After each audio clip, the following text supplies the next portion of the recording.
Tout commence en 1939 dans un petit bureau de Manhattan quand ce monsieur, Martin Goodman, crée la société Timely Comics.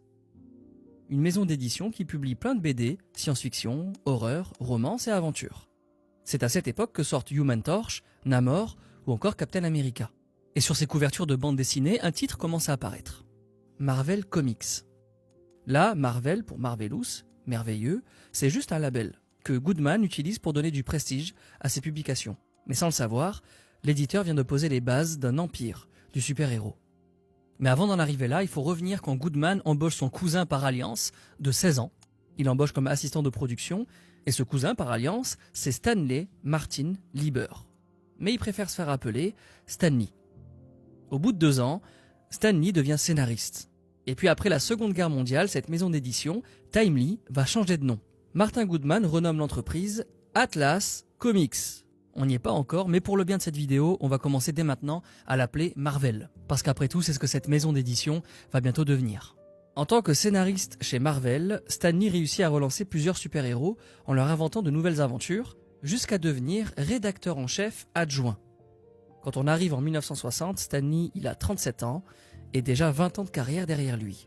Mais il en a marre. Il en a marre de ce genre de personnages, des personnages bodybuildés sans peur.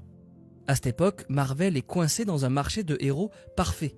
Ils ont Hulk, Thor et les 4 Fantastiques, tous grands, forts et invincibles. Mais aucun ne ressemble au lecteur. Des jeunes geeks, maigres, moches, qui puent. Et chez le concurrent, DC, c'est pareil. Entre la déesse Wonder Woman ou encore Superman qui sauve le monde 3 fois par semaine. Et revenons à Stanley. Lui, il veut donc créer l'inverse. Un héros réaliste qui galère mais qui cherche quand même à faire le bien. Et c'est fin 1961 que Stanley a une idée. Il lui faut un adolescent.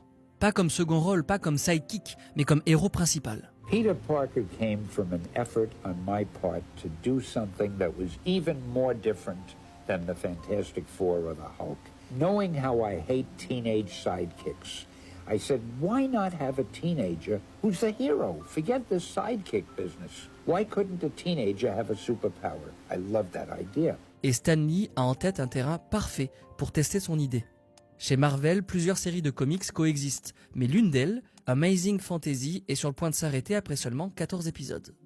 C'est une publication fade, fait d'histoires courtes, sans figures marquantes. Alors Stanley la récupère et écrit le synopsis d'un nouveau numéro. Un ado nommé Peter Parker se fait mordre par une araignée radioactive et reçoit ses pouvoirs. Bon, nous on sait que c'est trop cool, mais à l'époque, proposer un adolescent comme protagoniste, c'est inimaginable. Alors à la réunion de présentation, Martin Goodman se moque. Et quand Stanley ajoute que les pouvoirs viennent d'une araignée, là c'est le fou rire général. Franchement, personne n'aime les araignées, mais Stanley y croit. Et vu que Amazing Fantasy, c'est déjà foutu, il fonce immédiatement chercher un dessinateur, Steve Ditko, 27 ans, le nouveau de la boîte. Ditko, il a un style détaillé, anguleux, loin de la mode plus cartoon de ses collègues. Et c'est lui qui invente ce look iconique. Le costume rouge et bleu recouvert d'une toile, les yeux blancs expressifs et la posture recroquevillée. Stanley veut que les pouvoirs aient du sens, alors Peter grimpe au mur, a une force décuplée et un instinct d'araignée. Il est souple, nerveux, imparfait. Ce héros-là ne tombe pas du ciel, il vient de la rue. Et quand Amazing Fantasy 15 sort en septembre 1962, tout est déjà là. Peter Parker se fait mordre, découvre ses pouvoirs et s'en sert pour se faire de l'argent facile, jusqu'à ce que ses actions entraînent la mort de son oncle Ben. Et c'est sa première leçon, un grand pouvoir implique de grandes responsabilités. C'est la naissance d'un mythe.